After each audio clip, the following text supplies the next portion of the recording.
If there's one sauce that has a reputation for being difficult, a sauce that strikes fear into the hearts of chefs everywhere, it's Hollandaise.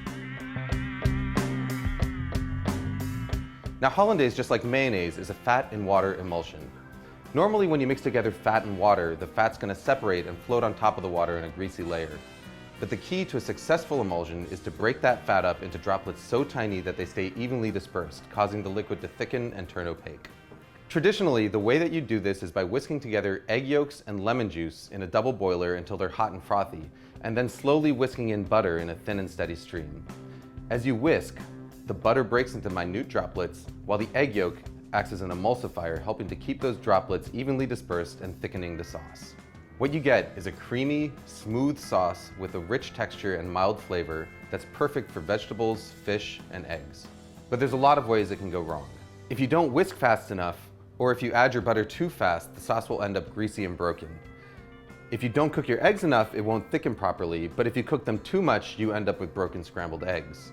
The fact of the matter is, if you want to learn how to do it the traditional way, the road to perfect Hollandaise is paved in broken sauces. But here's the good news. There's an alternative method that is completely foolproof, produces a Hollandaise that's every bit as good as the traditional version, and takes about a minute start to finish.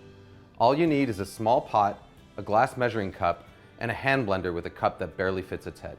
We start by combining an egg yolk, a teaspoon of water, a teaspoon of lemon juice, and a pinch of salt in the bottom of a blender cup. Next, we melt a stick of butter on the stovetop until it's completely hot and bubbling. It should register about 220 degrees Fahrenheit with an instant read thermometer.